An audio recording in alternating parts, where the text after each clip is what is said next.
Hey everyone, very very good afternoon to all of you guys. शुरू करते हैं आज हमारा आज का एक सेशन। तो यहाँ पे देख सकते हैं एक बहुत बड़ा कन्वर्जन दिया गया है, A to Z बहुत बड़ा एक कन्वर्जन है।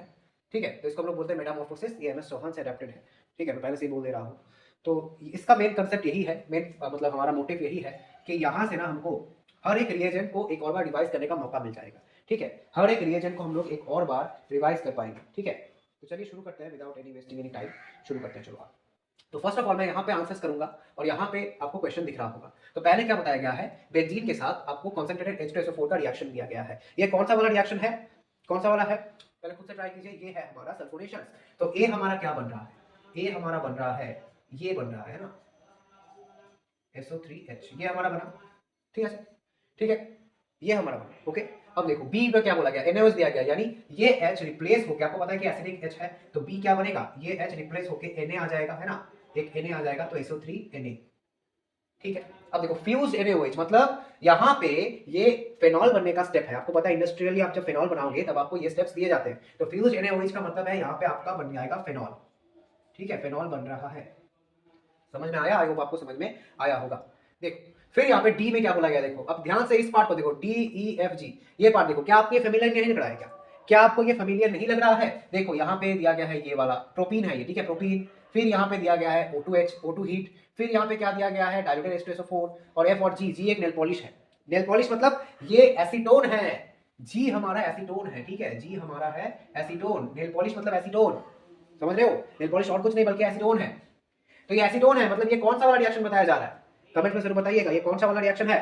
Yes, it is cumin phenol rearrangement reaction, यानी यहाँ से क्यूमिन बनेगा, क्यूमिन के बाद यहाँ पे बाकी पूरा फेनॉल बनके बनते चलेगा। तो डी हमारा क्या होगा, यस डी हमारा बनेगा क्यूमिन। ठीक है, डी हमारा है क्यूमिन, सही है। चलो ई कौन सा बनेगा, ई क्या बनेगा, देखो एक पेरोक्सो बॉन्ड बनेगा, यानी क्यूमिन हाइड्रोपेरोक्साइड बन जाएगा, है ना, क्यूमिन हाइड्रोपेरोक्साइड आपको देखने को मिलने वाला है। ठीक है, एक क्यूमिन हाइड्रोपेरोक्साइड मिल गया आपको। F क्या बनेगा, of course F will be the phenol. ठीक है, F होगा हमारा प्यारा सा फेनॉल। समझ में आया आप सबको, क्यूमिन फेनॉल रीअरेंजमेंट की बात की जा रही थी।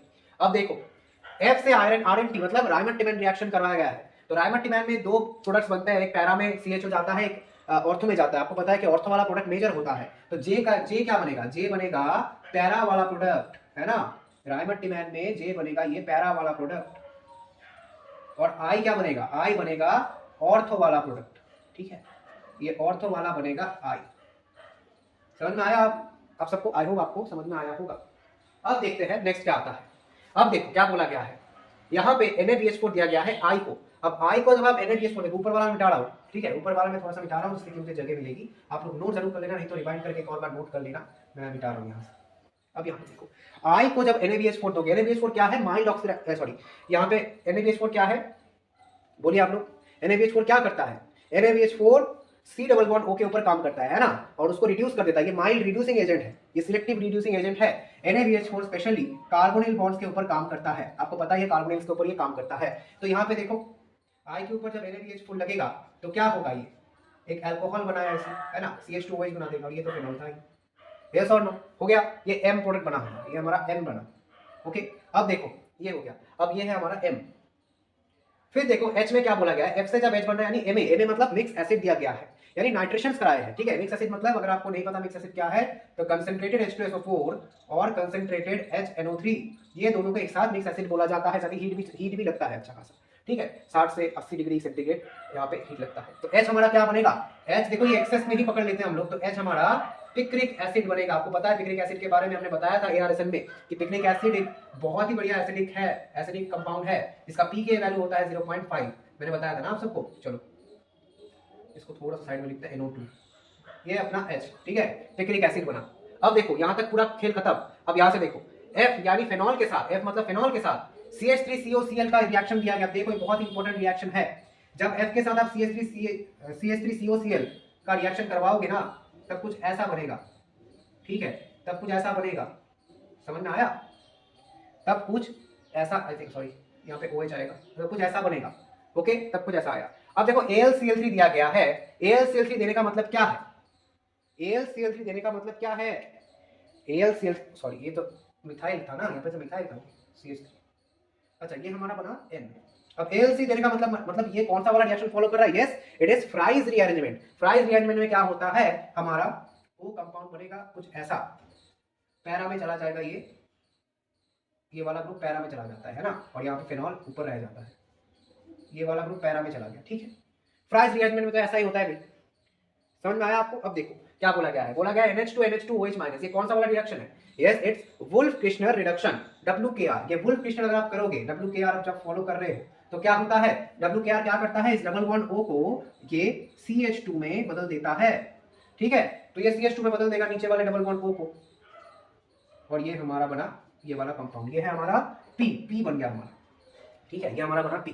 अब देखो मैं फिर से ऊपर, मैं नीचे वाला थोड़ा सा मिटा रहा हूँ, आपको थोड़ा सा टाइम मिल जाएगा ऊपर वाला लिखने का। अब देखो क्या बोल रहा है, बोला जा रहा है कि Zn डस्ट दिया गया, जिंक डस्ट। जब आप जिंक डस्ट दोगे कोई भी फेनोलिक कंपाउंड को, क्या बनता है, ये टकला कर देता है इसको, है ना, ये OH हट जाता है, ठीक है। तो OH हट गया, यानी Q क्या बन रहा है हमारा, Q बन रहा है हमारा कुछ ऐसा, है ना। मैंने इसको जस्ट उलट के लिखा, कोई बात नहीं, आप ऐसे लिख सकते हो। फिर देखो हॉट KMnO4 दिया गया, हॉट KMnO4 देने से क्या बनता है हमारा, हॉट KMnO4 से पता है बेंजीन के ऊपर चाहे कुछ भी रहे, हॉट KMnO4 देने से यहाँ पे बेंजोइक एसिड बन जाएगा। यस और नो, एग्री विथ मी, ठीक है। चलो अब देखो, अब यहाँ पे SOCl2 दिया गया है, SOCl2 के प्रेजेंस में क्या होगा, ठीक है, SOCl2 के प्रेजेंस में क्या होगा, यहाँ पे OH हट के यहाँ पे Cl लग जाएगा, बोलो यार, Cl लग जाएगा ना। मैं ऊपर वाला मिटा रहा हूँ, देखो ऊपर वाला मिटा रहा हूँ, देखो सर, ये R के साथ रिएक्ट करा रहे हैं SOCl2 का, तो फिर हमारा क्या बनेगा, S वाला कंपाउंड क्या बनेगा, S कंपाउंड बनेगा कुछ ऐसा, ये है Cl डबल बॉन्ड O, ये हमारा बना S। अब देखो T क्या बनेगा, देखो CH2N2 Ag2O H2O, ये एक पूरा कंबाइंड रिएक्शन करके बताऊं तो यहाँ पे फिर से यहाँ पे ना एक एक्चुअली यहाँ पे एक स्टेप अप रिएक्शन होता है, और स्टेप अप रिएक्शन की वजह से यहाँ पे एक और CH2 ऐड हो जाता है, ठीक है। यहाँ पे एक और CH2 ऐड हुआ और यहाँ पे OH आया, ठीक है। तो CH2 C double bond O OH, यहाँ पे एक CH2 स्टेप अप रिएक्शन हो गया, ठीक है। तो T हो गया हमारा। अब देखो रेड P Br2 मतलब हेल्महोल्ट्ज-जेलेंस्की HBZ रिएक्शन है ना, हेल्महोल्ट्ज-जेलेंस्की रिएक्शन यहाँ पे हो रहा है। तो यहाँ पे U क्या बनेगा, आपको पता है हेल्महोल्ट्ज-जेलेंस्की में क्या होता है, अल्फा पोजीशन में जो कार्बन होता है वहां पे एक हाइड्रोजन हटके Br एडिशन होता है ना, एक Br का एडिशन हो जाता है। तो फिर ये देखो क्या बन रहा है हमारा, यहाँ पे Br आ गया, ये डबल बॉन्ड O यहाँ पे OH बना रहा है। अब देखो सोडा लाइम हीट दिया है, मतलब क्या होगा, सोडा लाइम हीट अगर आपने दे दिया इसका मतलब क्या होगा, अब बताओ, सोडा लाइम हीट देने से क्या होगा, ये कार्बोक्सिलिक एसिड हट जाएगा, है ना, डिकार्बोक्सिलेशन रिएक्शन बोलते हैं इसको। अब देखो V क्या बनेगा, V क्या बन रहा है, देखो ध्यान से देखना, ये हट गया, यहाँ पे Br रहा, ठीक है, ठीक है, CO2 निकल गया। समझ में आया आप सबको, आई होप आपको समझ में आया होगा, ठीक है। अब देखो फिर AgCN दिया गया है और KCN, दो टाइप का रिएक्शन कराया गया है। अब AgCN दोगे तो क्या होगा, यहाँ पे NC होगा, है ना, यहाँ पे NC होगा, W हमारा NC वाला कंपाउंड आ जाएगा, ठीक है, जो कि बहुत ज्यादा ही स्मेली सा कंपाउंड है, स्टिंकिंग कंपाउंड है, बहुत बदबूदार कंपाउंड है NC वाला, ठीक है, आइसोसाइनेट बनेगा, ओके। और यहाँ पे देखो X क्या बनेगा, X है, जब KCN दोगे तब X क्या बनेगा, X तब CN बनेगा, यानी नॉर्मल साइनाइड बनेगा अपना प्यारा सा, बनाया, ठीक है। चलो अब देखो बोला गया है X का यानी साइनाइड का पार्शियल हाइड्रोलिसिस कराया जा रहा है, ठीक है, पार्शियल हाइड्रोलिसिस कराया जा रहा है। तो जब आप इसका पार्शियल हाइड्रोलिसिस कराओगे तो क्या होगा, आपको पता है जब पार्शियल हाइड्रोलिसिस करते हैं तब क्या होता है, एक एमाइड का फॉर्मेशन होता है ना, एक एमाइड का फॉर्मेशन होता है, ये पार्शियल हाइड्रोलिसिस पे होता है। तो वही चीज यहाँ पे होने वाली है, मैं नीचे वाले को मिटा देता हूँ, नीचे वाले दो को, तो फिर आपको क्लैरिटी आएगी, ठीक है। तो पार्शियली जब हाइड्रोलिसिस करेंगे तब क्या आएगा, Y हमारा आ रहा है कुछ ऐसा, ये रहा CH2, यहाँ पे आया डबल बॉन्ड O, ये आया NH2, ठीक है, समझ में आया आपको। और बोला गया है फिर से यहाँ पे हाइड्रोलिसिस कराया है, यानी ये फुल्ली हाइड्रोलाइज्ड हो गया, तो Z क्या बनेगा, Z हमारा बना कुछ ऐसा, ठीक है, ये हमारा Z बना, ठीक है, फुल्ली हाइड्रोलाइज्ड हमने कर लिया, ठीक है। इसका अगर हाइड्रोलिसिस करोगे तो वही मैंने कहा, फुल्ली हाइड्रोलिसिस करोगे तो फिर तुमको एक एसिड देखने को मिलेगा, ठीक है, एक एसिड देखने को मिलेगा। तो ये हमारा टोटल आज का मेटामॉर्फोसिस था। आई होप आपको बहुत अच्छा लगा होगा हमारा ये मेटामॉर्फोसिस, और जितने भी रिएक्शन आपने सीखे थे वो सारे एक बार रिवाइज हो गए होंगे, ठीक है। तो मिलते हैं बहुत जल्दी आपसे नेक्स्ट धमाकेदार वीडियो में, तब तक के लिए सब्सक्राइब कीजिए हमारे चैनल को और इस वीडियो को लाइक जरूर कर दीजिएगा। Very very thank you for watching.